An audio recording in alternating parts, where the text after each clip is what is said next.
kasih Tuan Speaker kerana membenarkan saya mengambil bahagian dalam perbahasan belanjawan 2011.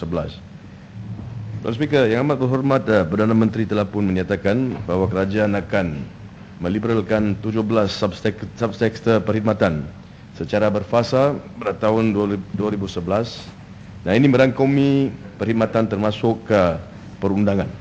Beliau juga menyatakan bahawa perkhidmatan awam akan ditransformasikan di mana perubahan radikal dalam pengambilan dan pengisian jawatan serta pembangunan kerjaya dengan taras pengekalan atau penempatan perkhidmatan penjawat awam itu akan berprestasi ataupun berasaskan prestasi kerja. Tambahan kepada ini, Yang Amat Berhormat Perdana Menteri juga dengan cukup jelas lagi menyatakan hasrat kerajaan untuk meningkatkan prestasi sistem perundangan di mana Yayasan Bantuan Guaman Kebangsaan akan diberikan peningkatan dana kewangan sebanyak 10 juta ringgit, lagi membawa jumlah keseluruhan kepada 15 juta. Nah, Tuan Speaker, ini dengan jelas menunjukkan bahawa kerajaan menerima bahawa perlunya sistem perundangan di Malaysia diperbaiki dan diperbetulkan dalam banyak aspek. Tuan Speaker, walaupun Yang Amat Berhormat Perdana Menteri menyatakan bahawa kerajaan akan meliberalkan sektor perundangan, tiada sebarang maklumat diberikan dalam ucapan beliau berkenaan bagaimana perkara itu akan dilakukan. Tidak dinyatakan, Tuan Speaker, di mana-mana juga apakah yang dimaksudkan kerajaan dengan meliberalkan sektor perundangan dan bagaimana langkah-langkah yang dicadangkan untuk meningkatkan lagi prestasi sistem perundangan negara ini. Juga kami dapat melihat, Tuan Speaker, bahawa tiada sebarang maklumat diberikan dalam teks ucapan Perdana Menteri yang menyatakan bagaimana wang yang akan disalurkan kepada Yayasan Bantuan Guaman Kebangsaan akan digunakan. Ini, Tuan Speaker, dengan cukup jelas menunjukkan bahawa ucapan Yang Amat Berhormat Perdana Menteri malah menjadi satu ucapan populis yang tidak menentu hala. Tuan Speaker, sekiranya kerajaan benar-benar ingin meningkatkan imej sektor perundangan, kerajaan haruslah lebih serius dalam mengenangani masalah-masalah yang menjerat persepsi sistem perundangan. Banyak contoh dapat saya berikan, Tuan Speaker, berkenaan perkara-perkara di mana kerajaan telah pun dengan jelas gagal mengambil tindakan yang wajar seakibat mana kepercayaan rakyat dalam sistem ini makin terhakis. Misalnya, Tuan Speaker, pada 22 hari bulan Jun 2011, Suruhanjaya Diraja berkenaan kematian Teo Beng Hock telah pun membuat satu pencarian seperti berikut berkenaan sebab utama yang telah pun membawa kepada kematian Teo Beng Hock. Ya, di dalam laporan tersebut di Peringan 119, having considered all the evidence in its entirety, we found that Teo Beng Hock was driven to commit suicide by the aggressive, relentless, oppressive, unscrupulous interrogation to which he was subjected by certain officers of the MACC who were involved in ongoing operation by the Selangor MACC on the night of the 15th and into the morning of the 16th. Nah, Tuan Speaker, Suruhanjaya telah pun dengan jelas menamakan pegawai-pegawai yang dimaksudkan di dalam laporan itu juga. Di antara mereka adalah seorang pegawai yang bernama Muhammad Ashraf Muhammad Yunus yang juga mempunyai rekod, ya. Dan ini dalam erti kata, dalam kata-kata Suruhanjaya sendiri seperti berikut. Dan saya bacakan Peringan 158. From police records, Tuan Speaker, tendered in this inquiry by one DSP Kamaruddin Awang from the Selangor Police Criminal Investigation Section, out of 20 cases reported against the Selangor MACC officers for assault, Ashraf was involved in 14 of them and was positively identified by a majority of those who had made the reports against him. So, jadi jelas dinyatakan bukan saja sebab-sebab atas mana Teo Beng Hock mati, tapi juga dinamakan dengan spesifik pegawai-pegawai yang dikatakan terlibat, dan bukan saja dia terlibat dalam kes ini, tapi terlibat dalam sekurang-kurangnya 14 kes lain di mana disiasat di polis dan pengadu di dalam kes-kes tersebut yang masih hidup dapat mengecam pegawai ini, tetapi langsung tidak ada apa-apa tindakan diambil. Tuan Speaker, tidak boleh nafikan bahawa kes Teo Beng Hock telah pun mendapat perhatian luas, bukan sahaja di Malaysia, malah juga di negara-negara antarabangsa. Ramai yang menantikan keputusan Suruhanjaya dengan harapan bahawa tindakan yang tegas akan diambil ke atas mereka-mereka yang didapati bertanggungjawab untuk kematiannya. Dan sekiranya benar kerajaan ingin mentransformasikan imej sektor perundangan, Tuan Speaker, dan kehakiman, sudah tentu tindakan sewajarnya akan diambil terhadap mereka-mereka yang telah pun didapati jelas bersalah dan terlibat bukan saja oleh sesiapa yang lain tetapi satu suruhanjaya diraja yang ditubuhkan untuk tujuan tersebut. Walaupun begitu Tuan Speaker, sehingga sekarang tiada sebarang tindakan diambil terhadap mereka dalam perkara ini. Persoalan yang timbul adalah, adakah ini bermaksud Tuan Speaker bahawa Peguam Negara tidak yakin, beliau sendiri tidak yakin dengan pencarian Suruhanjaya itu? Is the Attorney General dengan izin himself, does he himself not have confidence in the finding of the RCI report? Sekiranya tidak, kenapa sehingga hari ini Tuan Speaker tiada sesiapa ditangkap dan dituduh untuk kematian Teo Beng Hock? Sebagai ahli parlimen Tuan Speaker, ramai yang menyoal saya sama ada pegawai-pegawai SPRM khususnya yang menyiasat kes ini diberikan layanan istimewa. Walaupun keterangan wujud melalui pencarian satu badan siasatan setinggi Suruhanjaya Diraja, masih lagi Peguam Negara tidak berani nak ambil tindakan terhadap pegawai-pegawai SPRM ini. Dan sekiranya benar Tuan Speaker, tindakan seharusnya tidak diambil, kenapa Tuan Speaker sehingga sekarang Peguam Negara tidak memberi sebarang alasan untuk keputusan tidak mengambil tindakan terhadap mereka-mereka ini, walaupun satu keputusan jelas diberikan oleh Suruhanjaya Diraja yang menyatakan bagaimana mereka ini terlibat dan bagaimana mereka ini bersalah. Dalam masa yang sama Tuan Speaker, ramai juga yang tanya saya, kenapa pegawai yang bernama Ashraf ini, walaupun dicamkan oleh 14 orang yang mengadu, dibelasah oleh beliau, langsung tidak dituduh di mahkamah? Bukankah kes terhadap beliau Tuan Speaker juga jelas sekali? Sebaliknya saya difahamkan, dan untuk maklumat ke semua ahli-ahli yang berhormat, beliau masih bertugas di SPRM. Dan inilah sistem kehakiman, sistem demokrasi, sistem transformasi Perdana Menteri, sistem perundangan di Malaysia. Dan Tuan Speaker, ada lagi ramai yang juga berpendapat bahawa mungkin Peguam Negara sendiri tidak berani mengambil tindakan terhadap pegawai-pegawai SPRM. Sebentar ya. Ini juga satu perkara yang penting kerana terdapat banyak aduan yang dibuat terhadap Peguam Negara sendiri baru-baru ini. Di antaranya termasuk aduan seperti berikut. Dan Tuan Speaker, untuk ini saya pohon kebenaran untuk membaca daripada satu petikan daripada Malaysia Kini. Following the latest allegation plaguing Attorney General Abdul Ghani Patel involving conglomerate Ho-Hub Berhad and its former managing director Vincent Lai, a social activist has called on the Malaysian Anti-Corruption Commission to act swiftly and investigate the matter. The former MACC Advisory Committee committee member Robert Pang also urged Ghani to come clean on the charge made in Block Malaysia Today and to step down to facilitate an investigation. Ghani has again courted controversy, this time with a revelation in Malaysia Today on August 24th. If the allegation is not thoroughly investigated, it will be perceived badly by the rakyat. Malaysia Today also produced, Tuan Speaker, documentary evidence of what appears to be Ghani receiving gratification to take sides in a corporate boardroom tussle in Ho-Hub Construction Berhad, Pang said. Ini cukup menjadi satu allegation yang cukup serius, allegation yang dibawa terhadap Peguam Negara. Satu keadaan di mana kita lihat Peguam Negara tidak ambil tindakan terhadap pegawai SPRM. Kenapa dia tak ambil tindakan?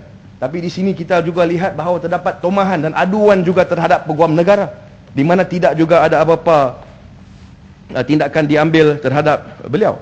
Tuan Speaker, tidak perlu saya menyentuh betapa pentingnya jawatan Peguam Negara kepada negara ini. Juga tidak perlu saya menyatakan berapa perlunya sesiapa yang menjadi Peguam Negara itu bebas daripada tomahan yang boleh menyebabkan pejabat beliau dihakis dalam persepsi masyarakat ramai. Dalam petikan yang saya bacakan tadi, Tuan Speaker, serius sangat aduan yang dibawa terhadap Peguam Negara. Ya Berhormat. Dan sebelum masuk ke tajuk lain, saya ada satu soalan mengenai dengan Teo Beng Hock. Ya, saya habiskan. Saya akan berikan kedua-dua. Ya, tunggu sebentar. Tunggu sebentar. Dan tomahan itu diulangi oleh seorang bekas Advisory Committee SPRM sendiri. Dan isu yang berbangkit di sini adalah seperti berikut. Tan Sri, Datuk Speaker, saya nak tanya, apakah tindakan yang telah pun diambil untuk menyiasat perkara kebersalahan ataupun tidak Peguam Negara di dalam masalah yang seperti mana saya bacakan tadi, dalam aduan yang dibuat bahawa beliau ada menerima gratification dalam kes Ho-Hub. Nah, adakah SPRM menyiasat perkara ini dengan mendalam? Dan bila pula siasatan ini dibuat? Ini saya nak tahu. Saya nak minta Perdana Menteri untuk menyatakan untuk kita dalam Dewan ini dapat membahas perkara ini. Ini cukup penting. Ini menyebabkan soal peguam negara ini. Dan Tan Sri, baik kita terus terang. Patutkah SPRM yang menyiasat peguam negara, khususnya di mana pegawai-pegawai SPRM sendiri, seperti dalam kes Teo Beng Hock, patut dipertuduh oleh peguam negara? Bukankah ini dengan jelas menunjukkan bahawa wujudnya satu konflik of interest di dalam isu ini, di mana jelas kedua-dua mereka ada kepentingan tersendiri untuk dipelihara, dan oleh yang sedemikian tidak mengambil tindakan terhadap satu sesama sendiri. Dan ini menimbulkan satu isu persepsi. Bukan saja persepsi, tapi soal kebenaran. Kita nak tahu. Kita nak tahu kenapa kita mengadakan satu Suruhanjaya. Suruhanjaya yang memakan masa, memakan wang. Dan selepas daripada itu, ianya menjadi satu buku. Pencarian dia menjadi satu buku saja. Langsung tidak ada tindakan diambil. Langsung tidak ada siapa yang nak berikan alasan kenapa tidak ada tindakan diambil. Dan ini menjadi satu isu yang cukup penting, dan saya minta untuk penjelasan daripada Perdana Menteri berkenaan perkara ini. Ya, silakan dengan soalan. Silakan. Terima kasih Puchong. Puchong ada sebut berulang-ulang kali berkenaan dengan kes kematian dan juga Suruhanjaya yang ditubuhkan. Saya rasa banyak kes yang dimaksudkan oleh Puchong dan sebagainya yang hampir sama.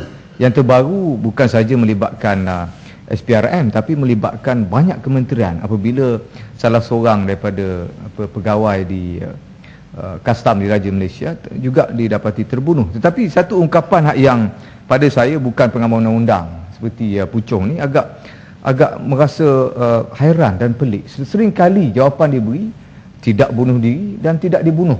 Perkara ni agak menjadi stigma dalam masyarakat kita. Kenapa setiap kali kejadian yang aneh ini yang bersangkutan dengan SPRM dan orang dah boleh agak? Ini jawapan yang akan dikeluarkan, dan sehingga kini memang tidak ada satu penerangan yang jelas, sehingga keluarga dia sendiri pun memang tidak berpuas hati, dan sampai sekarang ingin masih lagi mencari jawapan dan berharap, katanya berharap kepada Pakatan Rakyat lah kalau boleh bawa kebenaran terhadap isu-isu sebegini untuk membongkar balik kejadian itu. Saya rasa Puchong ada satu pandangan yang boleh memberi kefahaman kepada ramai orang, termasuk rakan-rakan kita di sebelah sana tu yang tak apa faham. Terima kasih.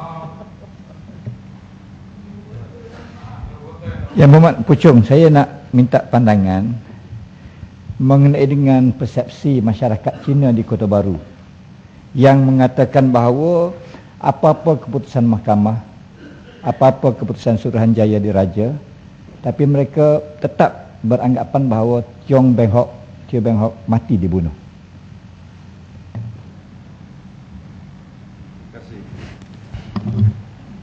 Terima kasih. Ini menjadi masalah dia. Tuan Speaker, saya sebagai peguam juga saya boleh beritahu, dan saya yakin Tuan Speaker juga sebagai seorang peguam dapat tahu apa yang kita nak perolehi daripada satu inquest ataupun daripada satu Suruhanjaya diraja adalah maklumat yang mencukupi untuk satu tangkapan dibuat. Dan apabila satu tangkapan dibuat, mereka yang ditangkap tersebut dibawa balik ke balai di mana siasatan lanjut dibuat di dalam keadaan-keadaan yang berlainan, seperti pesalah-pesalah yang lain. Daripada situ baru tindakan diambil. Ini menjadi a stepping stone, a starting point untuk tindakan dibawa. Tetapi di Malaysia lain, kita lihat bahawa inquest itu kerap kali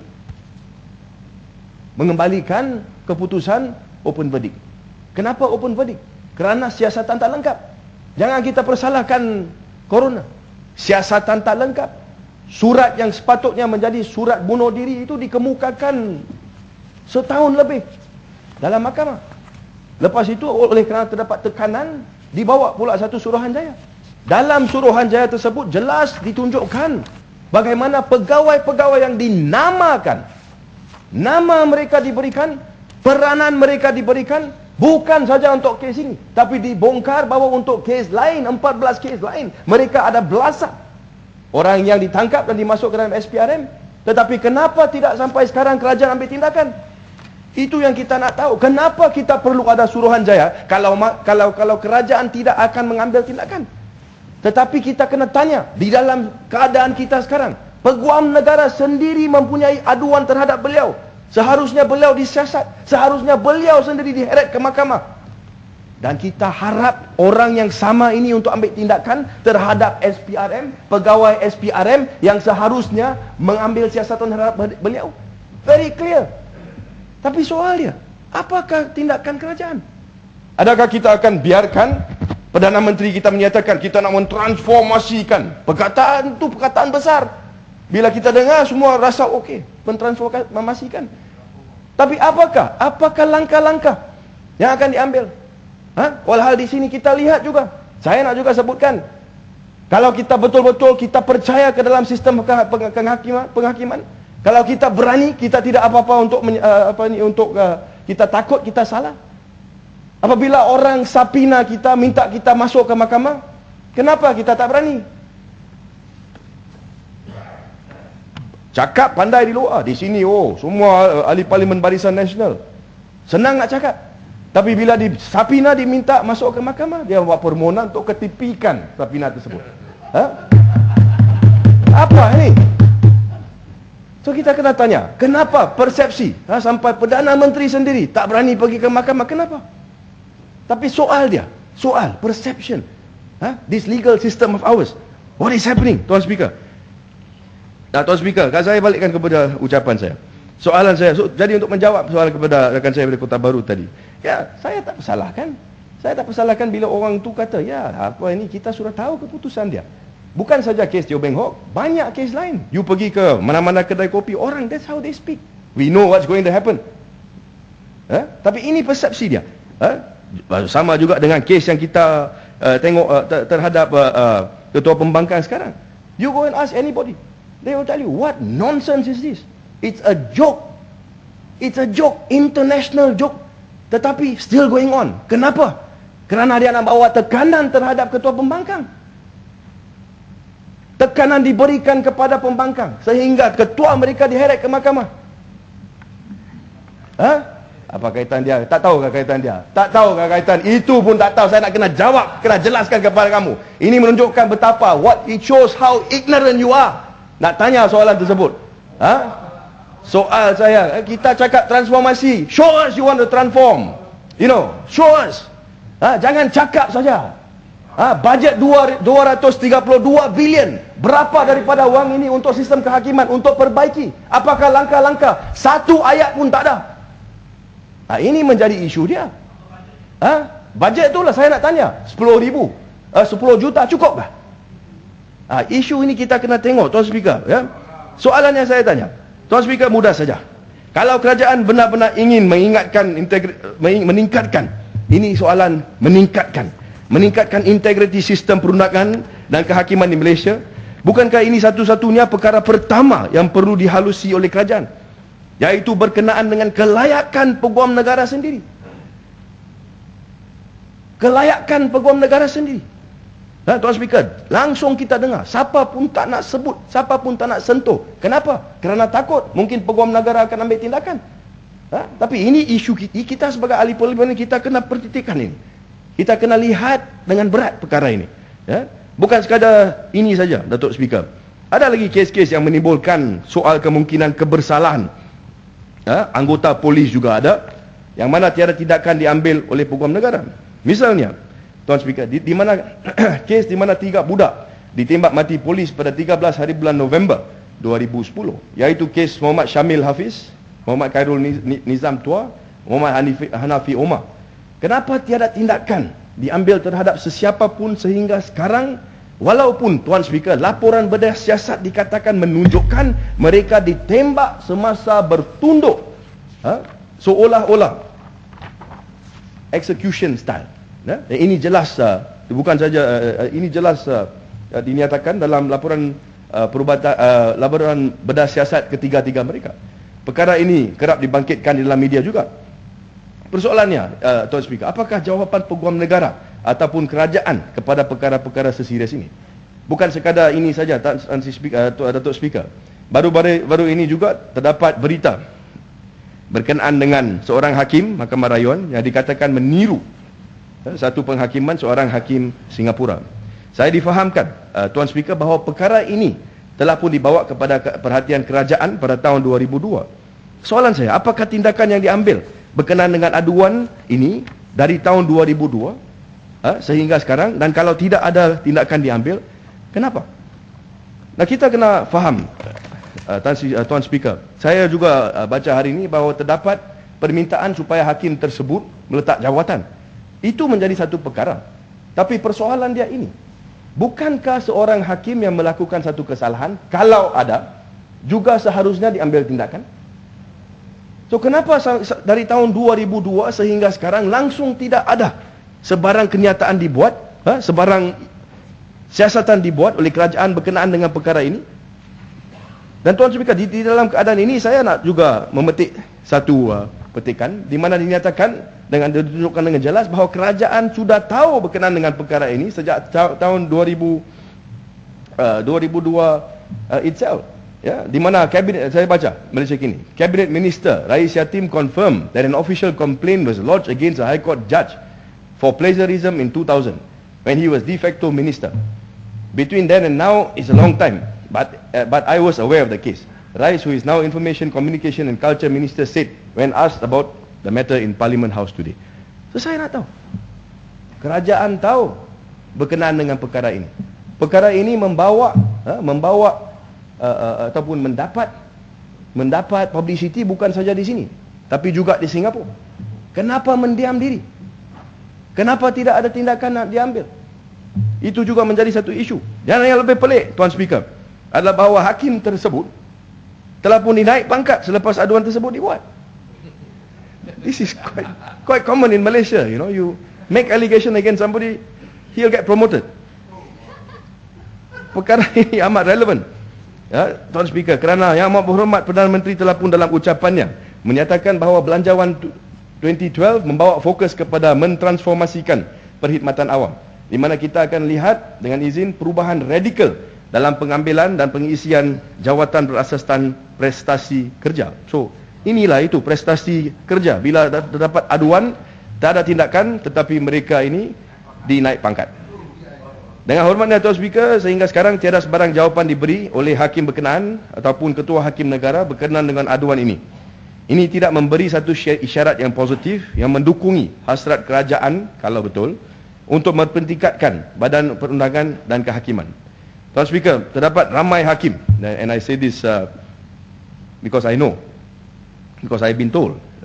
Tuan Speaker, terdapat ramai hakim Mahkamah Session, Mahkamah Tinggi dan Mahkamah yang lain yang sudah lama berkhidmat dan memang rajin bertugas, tetapi mereka tidak dinaik pangkat, walhal mereka-mereka yang dilamuni tuduhan pula dibela malah dinaikkan pangkat. Nah, adakah ini satu perkara yang adil ataupun baik?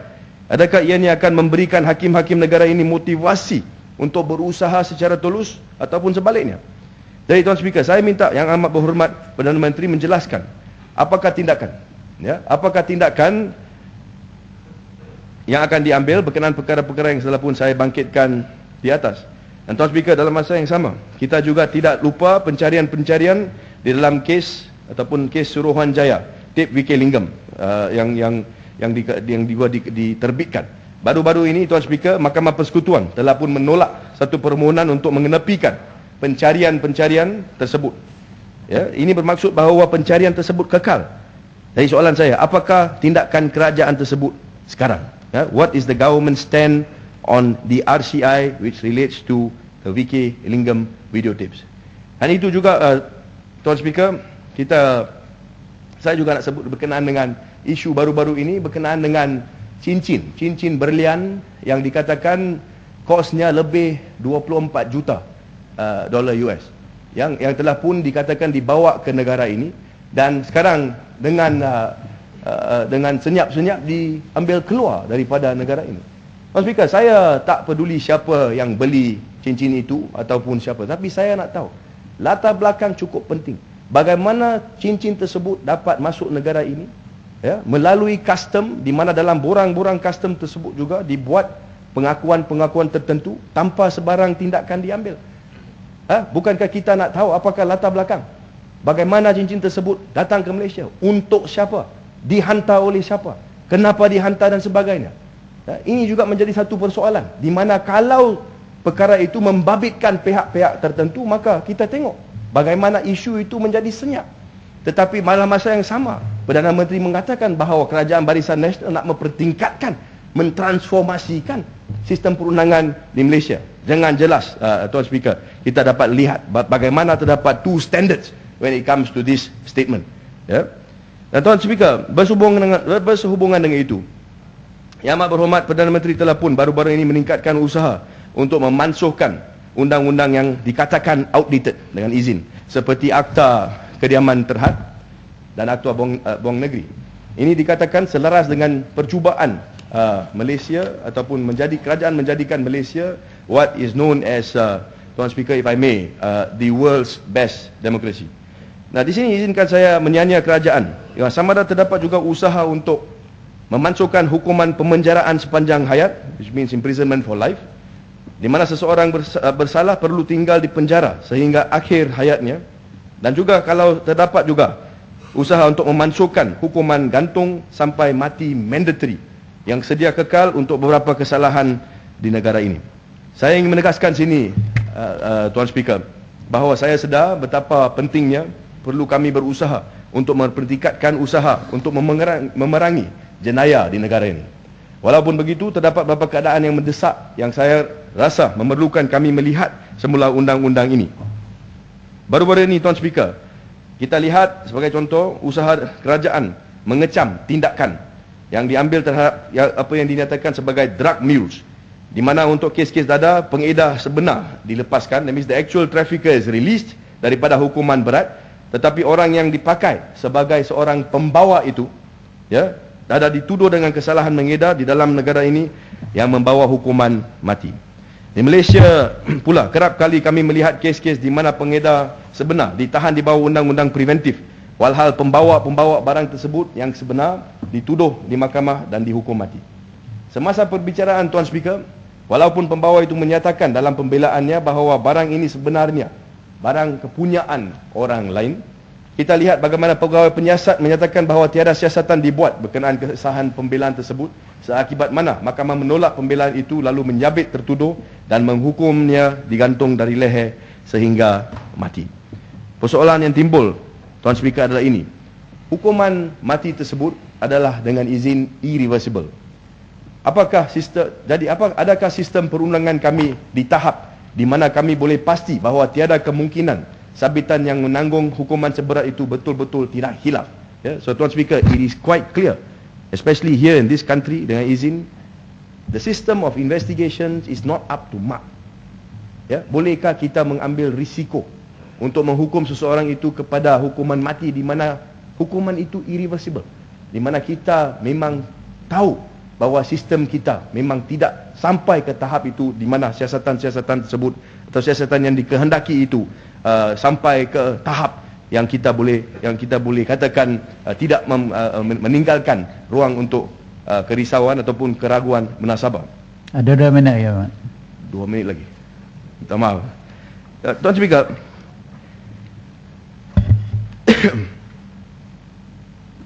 walaupun belanjawan 2012 menyediakan peruntukan sebanyak 232.8 bilion untuk melaksanakan semua rancangan kerajaan, saya nak tanya beberapa soalan. I will put it in point form, Tuan Speaker, kerana kita memang tidak ada masa. Tuan Speaker, saya nak tahu, walaupun kerajaan sedia mengeluarkan jumlah sebesar ini 223.8 bilion, tapi saya lihat tiada sebarang usaha yang dibuat oleh kerajaan untuk meringankan beban-beban pengguna-pengguna lebuh raya, khususnya di kawasan Parlimen Puchong, dan di sini Timbalan Menteri daripada Setampin ada. So saya rasa ini soalan saya sudah tanya, saya ingat ada 10 kali. Saya minta untuk satu jawapan kalau boleh lah kali ini, kerana setiap kali saya tanya, you kata we will look into it. So please look into it. Kenapa? Soalan dia, kenapa? Why 232.8 billion can be spent? Why are the people of Puchong still made to suffer? Kenapa mereka masih dihukum? Di mana mereka keluar masuk daripada Puchong every single time kena bayar tol 160. Soalan yang saya nak tanya, kalau rakyat didahulukan. Kalau Perdana Menteri kata, ya, I've gone down to the ground, saya tengok, memang saya tahu masalah orang, saya tahu masalah rakyat. Saya nak tanya, kenapa? Dan apakah tindakan? Why? Dan saya difahamkan bahawa jumlah ini akan ditingkatkan. Yang Muhammad Menteri akan ditingkatkan kepada RM3.20. Saya tak tahu, saya minta penjelasan berkenaan perkara ini. Kenapa? Saya nak tahu kenapa Barisan Nasional atau Kerajaan Barisan Nasional menandatangani perjanjian konsesi dengan syarikat konsesi ini, di mana konsesi itu untuk 30 tahun, di mana volume atau kepadatan jumlah kereta yang masuk keluar Puchong itu meningkat setiap tahun. Patut kalau kita lihat kepada kepadatan. If volume increase, the price must come down. Tapi di Puchong lain, volume increase, price also go up, and now we see that there is also a chance that the concession may be extended. Ya, So saya nak tahu. Just 2 minutes more. Ya, saya nak tahu. Saya nak cabar Perdana Menteri. Saya nak cabar Perdana Menteri. Sebenarnya saya nak tanya. Soalan yang cukup senang. Kalau betul-betul Perdana Menteri ini katakan bahawa rakyat di hati beliau, datang, mari ke Puchong, tengok untuk sendiri bagaimana keadaan. Hari-hari setiap kali keluar masuk RM1.60. Apakah tindakan yang akan diambil oleh Perdana Menteri? Kenapa tidak boleh, kalau 232 bilion, kenapa tidak boleh sedikit daripada wang itu disalurkan untuk mengatasi masalah ini? Walhal setiap kali dalam ucapan saya bangkitkan hal ini. Dan bila jawapan, ya kita bincang di luar, makan nasi lemak. Itu tak boleh. Saya sudah makan banyak nasi lemak. Saya fed up makan nasi lemak. You know, I understand. Masalah susah. Kenapa kerajaan menandatangani satu perjanjian sebegini? Menghukum orang Puchong, langsung hukum mereka sehingga tahun 2020. Ini isu dia. So I want to know from the Prime Minister, kalau boleh sebelum pilihan raya ini, kalau betul-betul bersungguh di kawasan Puchong, saya nak dengar daripada Perdana Menteri, apakah langkah-langkah yang akan diambil untuk kurangkan beban kurangkan tol di kawasan Puchong untuk menunjukkan bahawa ya, sebenarnya di dalam hati dia rakyat didahulukan. Ini yang saya nak lihat. Dan Tuan Speaker, menangkan tidak ada masa lagi, saya akhirat ucapan saya nak ucapkan terima kasih kerana Timbalan Menteri ada di sini. So bila kena jawab tak boleh cakap tak dengar. Mesti cakap dengar, video pun ada. Saya nak tanya soalan bila you jawab nanti. Terima kasih.